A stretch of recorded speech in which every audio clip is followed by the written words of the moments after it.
Vintage Magic. Game, collect, invest.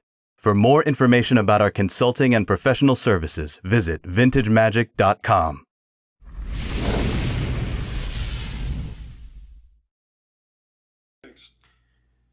All right, guys, welcome back. It's me, Daniel, with vintagemagic.com, and what we have here is a live auction from Heritage Auctions, or www.ha.com. And basically, there's some Magic the Gathering items. That's the reason why I'm even involved in this. I just want to show you how this works. Apparently, after you stop bidding, you can do a live auction. So this guy right here is doing some live auction stuff on some comics. Well, let's see what's on tap for Magic. Let me turn this thing off for you guys. Yeah, so Heritage, you know, I've done some videos about this process, and to be honest, I've never really mastered it. So bear with me on this process. It's a little interesting. So let's see. Right now, what they have here is they have, let's see, an alpha. Let me try to scroll correctly here. So right now the general bidding's done, and what you have is an alpha scrubland 8 at $11.50, and plus I believe there's a buyer's premium. So let me click on this. So with buyer's premium, yes, it's $13.80. You see that right there? $13.80.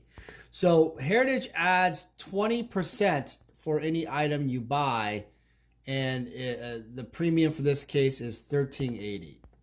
With buyer's premium is $13.80.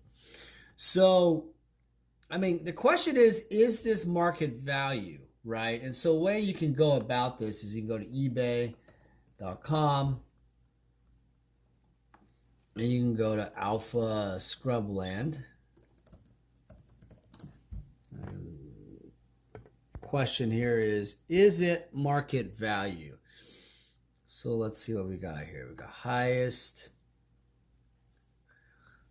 I mean, it's really important to do some research here. I've told you guys this before, but understand.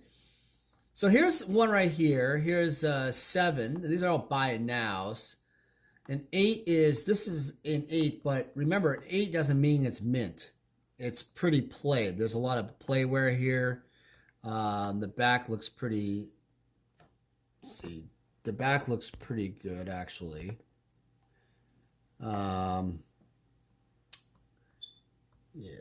but let's see the front again so I can show you guys. So an 8 doesn't necessarily, guys, mean mint. Do you see that edgeware right there? The edgeware. Let's go down there. Do you see that? That right there is not near mint. Is an ungraded card. So remember, they're using a 10-point scale, so that's very important to understand. So we got to figure out here, is this a good buy at $13.80, and what is a good buy? Let's see if I can see something here. Yeah, there's a 9 here on PWCC that's auctioning on eBay. And I can tell you, I've gotten 8 5s for a lot less. Yes, or actually about 2,000 range, sorry. So here's an 8.5. There's 2 of them. 2 BWCC ones that went for about $2,000. And so I think I won one of these, actually. So if you go back to this is an 8. At $13.80, it's not too far off from what market is. That's my opinion. It's not necessarily the best card in the world, and you know why. So we're gonna look for some bargains here. Here's a Beta 8.5 Badlands. That's pretty much around market. A Birds 8.5. Whoops, I don't know why I clicked on that. Now, these are not done yet, so this is also not with the 20% buyer's premium. Here's a Chaos Orb. This is showing some weaknesses at $1,500. Good for cracking out and playing with your old school Magic decks. But as a dealer, I'm not looking for that. I'm looking for deals. This is interesting. Here's a Taiga 9 at $10.80. Interesting. Well, that's a beta. Well, Let's just type in here.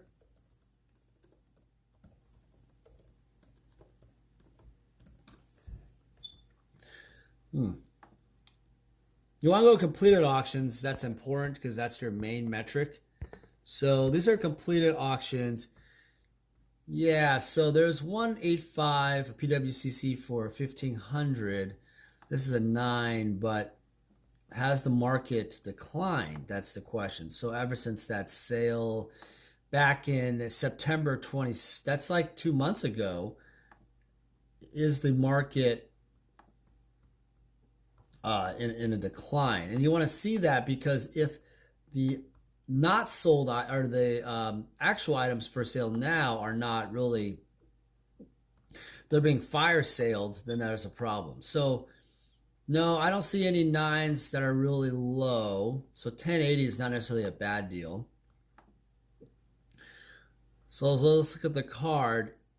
Now, this is important. Let's look at the card. So let's see. All right, so I don't know. What I see here is a lot of wear. There we go. You see all that? You see all that wear and stuff? I mean, this just gives me the hallmark of stay the F away. I've been investing and buying cards for a long time, and unfortunately, Beckett's quality is not that good right now. This has 8.5 corners, 9 edges, 9.5 surface. But if you look at the card, look at the amount of whitening on this corner. The amount of whitening right there, right? That is a lot of wear. There's a lot of little white edges. I don't even consider this a 9 edges, to be honest. Centering surface could be fine if they want, but I just don't consider it a card. I think it's overgraded. So what you're buying here basically is potentially an overgraded card, which is bad because what you're doing is you're investing money, capital that can be bought into something that is graded correctly. So even the back exhibits a lot of chipping and stuff. This edge is definitely an 8.5 edge without looking. I don't know how they even an 8 edge, but that's me being really picky versus someone who may not be as picky. So this is a good example of someone saying, well, this looks like a great deal, but it's not. It's not a great deal. All right, so what else do we got here? They have, let's see, Beta Scrub Tundra 8.5. That might be good for someone who wants to be old school Magic. But look at that. I mean, there's a lot of edge wear on top. You know, I just wouldn't touch that with the 10-foot pole for myself. Oops. Here's some power. Now, power is a little interesting. You could crack out. Here's an 8.5 Ancestral at 2100. Let's see if this one, but that's an 8 surface. So what this is interesting. Highlight this for you guys. All right, so the Ancestral Recall Unlimited is very interesting because on the back there's this roller line. You probably can't tell. I can kind of see it right here. Let me see if I can zoom in. I don't think it will show up. But I have a suspicion it's that little roller line thing right here where it bend. And that happens a lot for the Unlimiteds. So an 8 surface is a warning sign right out of the gate. Or it might be even the front, which is bad. And if it's a good seller, Heritage should say, hey, look, this is overgraded. Or not overgraded, I'm sorry. They will say it has a roller line. So let's see if they even noticed that. No, they did not. Item as sold, nothing else. Yeah, and that's kind of one of those things that what you're getting with Heritage is not full disclosure on everything because they just, with these consignment companies, as a buyer, you know, you're paying a 20% premium. But you would think that they would be able to show you, you know, or discuss the roller lines. This is an interesting one right here. Yeah, this Mox Pearl Unlimited is really interesting because it it's an example of the, let me zoom in on the subgrade so you can see this. So this is a great example of understanding the cards and how the grades work. So when there's 3 9-5s and an 8, you can get a 9. A lot of people will be like, well, I thought you have to have an 8-5 to get a 9. No, that's not how it works. If the other 3 metrics are basically higher than the overall grade, all 3 though have to be that, they will give it an overall 9. And this card has the eye appeal of a 9. That's the thing. It looks like a 9. It's very clean. But with the 8 surface, again, I remind you guys to know your cards. I swear there must be this roller line or something. It's an indentation line. That's an unlimited. And to me, it's not a mint card. It's probably an 8-5. That's the overall quality. But keep that in mind. Don't just buy that card if you're playing old school and thinking, oh yeah, I'm going to crack that out. Play with it, then sell it one day, and somehow it's going to get a 9. Here's one that's interesting. Here's a Mox Ruby. This one might be of value. It's at $2,200, but with a buyer's premium of 20%, it's currently at $2,640. Yeah, it's not good enough for me as a dealer, but for someone that's buying it as a player, this looks, so you want to make sure that the borders are not have any black dots. They're nice and clean. That kind of thing. See the back. See, I don't. Where's the subs on this? See, this had a 9-5 edge. I just don't understand. Like this right here. This right here is just ugly. Like I don't understand how this can get a 9-5 edge. I know that, and then all this stuff right here, right? Oops, all this stuff right here, right here. But how could that be? That's not perforation. And then the bottom here, look at this. The bottom here, there's also this little ding there too. I just don't see why this is a 9-5 edge. So this is a quad plus plus. In my opinion, it's overgraded. It should be an 8-5 edge or a 9 edge at best. So there's a lot of overgraded stuff. You have to be very careful if you're investing as a collector, investor, or a dealer, because you don't want to buy stuff that is overgraded. They resell badly. The customers complain. It's a bad situation. All right, here's interesting. Here is a BGS 9.5 quad time twister. This is interesting. So this one, I'm going to zoom in. This is a well, when there's a quad, that means it's supposed to be a centered, really clean card all the way around. So let's put it to the test to see if it looks like a nice quad. See, already this edge thing, see all this stuff here? I'm just not in love with that. It's not perforation like, just to cut it, with the fibers on just the thin edge of the card. This is on actual little chips, little nicks. And they're micro. Yeah, you could probably swing it over and give it a 9.5 because there's a pristine grade, I guess. But I'm a little, I don't know. As a collector, I'm just not in love with that, if that makes sense. I just don't, to me, a quad card or 9.5 edge, anything 9.5 corners, all that has to be, hey, it looks great. It looks great, but closer inspection. But I guess that's kind of where they're going with it. And it's not necessarily the worst I've ever seen. Again, buyer's premium, though, is $4,680 at $3,900. I'm not going to touch that. It's not a great value for me, obviously. All right, so we have a couple cool things here. We have, obviously, some art and this collector's edition box. This is at $9,000, currently at $10,080. I don't see this rising much. It is sealed. Remember, collector's edition, there was about a total of 10,000 sets or something ever made. And this has, it's factory sealed, which is nice. But, I mean, this could be a good value for a breakup. People ask me, yeah, do I break this thing up? Dan, why don't you just buy it and break it up and grade the cards and sell them? Sure, if I was just wanting, I don't know, a lot of work for 10 to 20% margin, plus or minus.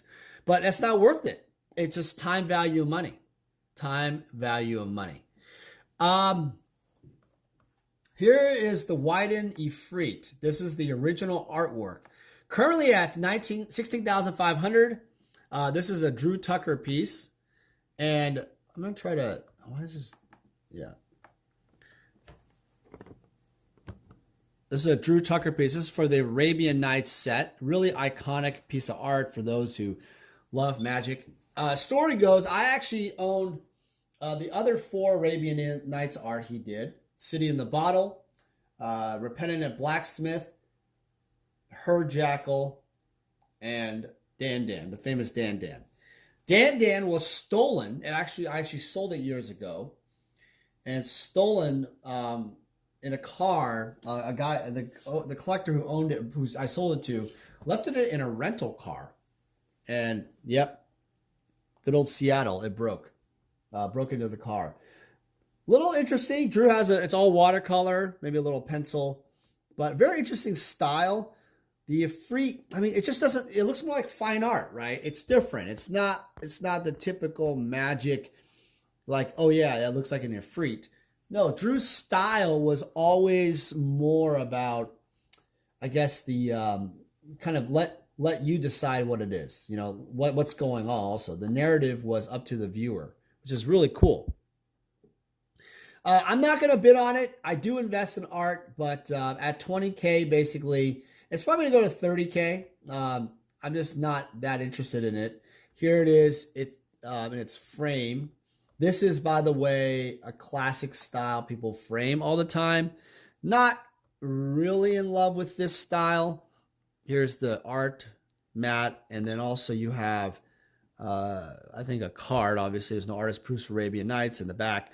I think people do that on purpose, but I'm not in love with that, if that makes sense. I'm not in love with putting the frame in that. It's just not my thing. So again, I'm doing this video for you guys. So, you know, once in a while I do some auction analysis. Now there's some other ones right here ending in 2 days. Plateau, that's a 575, but it's probably gonna go higher. Honestly, I'm just not intrigued by it enough. There's nothing here that I want to bump up. There's obviously some lower end unlimited cards, dual lands you can buy. It's at 155 right here. 155, that's ending in a couple of days. So I'm gonna try to post this video for Finance Friday tomorrow. So let's do a Finance Friday for this, and just kind of, you know, I want you guys to keep in mind about overgraded and undergraded. Let's look at this Juzam. Is this Juzam overgraded or undergraded? That's important. So this is a card that is I'm very familiar with. This card is, and well, not the card itself, but just the grading of it. This card tends to have, notice the red, it's a little bit faint. The actual art is a little bit deeper red. I owned the art before, and it has this watercolor kind of mist to it in a way, a kind of fog. It's kind of, I don't know, more of like I don't know, more of a orangey red in a way, in my opinion, more, you know, but not deep blood red. And so this one is called a basic subgrade, which basically means you have 8-5 centering and then 3-9, or one of these are 8-5s. And what that means is that it's not a quad, it's nothing. A quad would be all 9s, but let's take a look at it. I mean, this corner here is obviously very bad. All the corners and stuff are okay, not necessarily horrible. And then let's look at the back. This right here is dust or speck in the case, I assume. And a little bit of edge wear right there. So I would say this card, honestly, like for me, is an okay value to bid on. But I don't know, like right now it's a $750 prime. I'll just bid something, right? Just for, it's definitely a $1,500 card range retail. So I'll just bid 700 and see what happens. So that's what happens. Confirm bid, no increments, and I'm the high bidder right now. Yeah, so I made a bid for this Juzam, $700. Right now it's at $675, but I don't think that's going to last. You know, you sometimes can steal some of these cards for pricing wise if not enough people have the exposure for it. But remember, there's a 20% buyer's premium. So I think a lot of people are deterred by that whole process. And it's really kind of interesting. I have this Magic the Gathering search on Heritage, but I searched on the top right there is where you search right here. And it's funny is it gave me like this Cerelio, I don't know what kind of art this is, but this is not Magic art. I don't think so. I think it's because he's a Magic artist. Cerelio did some I probably get his name wrong. It's fantasy art, but it's definitely not Magic the Gathering art. So keep that in mind. Don't just buy something because you searched it. Make sure you read and do a little research. That's really important. I hate for you guys to buy something and think, oh, this is Magic art or Magic cards. Really make sure, do some research. You can always ask me. There's some stuff ending in a couple days, but if you guys are watching this for Finance Friday, I'm not going to be making any bids right now. So let's see how this Ifrit works. I don't even know. Like, if I just click on this bid now, how does that work? Oh, 2,800 give me 3 on the Funny Picture Stories supplement. Any events? Fair warning. That's how it works. 2,800. Basically, I think what they're doing is they have a lot of lots. Here's your second lot number 9. They're at 92115. Lot 92115, and this is lot 9238393. Right, 393. So what they're doing here is they're basically going in lot order, and that means that once it gets to it, you have an opportunity for the final bidding. And they also say the city that they're in, like Dallas or something, Beverly Hills, New York. So then you can basically, if you're live bidding, meaning if you are at that location, you can make a bid right at that place. All right, guys. Well, I hope you guys enjoyed the video. I hope you guys learned something from it. Another Heritage Auctions, in my opinion, fairly underwhelming in terms of cards. Nice to see original art, but I honestly think I think this art could probably go anywhere from 30 to 45,000, maybe even 50,000 to a collector that may want it. But the problem is when people are looking to sell their art, a lot of people ask, well, Dan, why would I use Heritage? Well, Heritage is trying to develop growth in their fantasy art area. You notice that they're heavy in baseball cards. I'll go to their website real quick. Baseball cards, memorabilia. They have glass. They have everything, right? They have every type of thing that you can think of. And it's kind of just, they specialize in a lot of stuff. It could be furniture. It could be anything. And I'm not sponsored. This is kind of cool. It's like a boat. It's like $750, I think it's sold for. But look at that. A Normandy replica boat, or a Normandy ocean liner biscuit tin. Sorry, a biscuit tin. I mean, that's kind of cool. And it was circa 1935. So they have a lot of great stuff that are Americana, which is America items, but they got lots of different departments. They got antiques, jewelries, Rolex watches, Hermes purses, auctions for, so they're trying to develop a market for their kind of, the Magic stuff. But, I know there's some community members that are trying to plug it, but as you guys can see, a lot of the cards you can just go is just ebay.com, and you can find, I think we saw 20 or 30 lots of stuff, and you go MTG BGS. That's the search on eBay. Voila, you have 11,000 listings, everybody. All the time. Basically, it's around this much.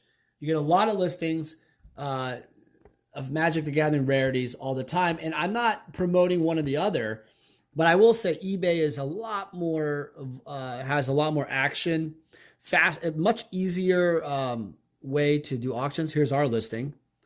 So you'll notice that we like to use the cell phone pick. You can zoom in. Lots of different pictures. There's a basic subgrade Black Lotus beta. I like to get all the corners and the angles.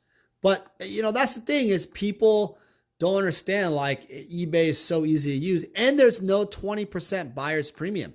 And also remember, there is now sales tax on all eBay and heritage items. I believe they are considered a catalog type of business, so there are sales tax, and you have to pay, if you're from international stuff, you have to now pay all the duties and taxes for the full amount. All right, guys. Well, thanks again for watching. Hope you guys have a great weekend. Thank you for watching this Finance Friday. Hope you guys learned something.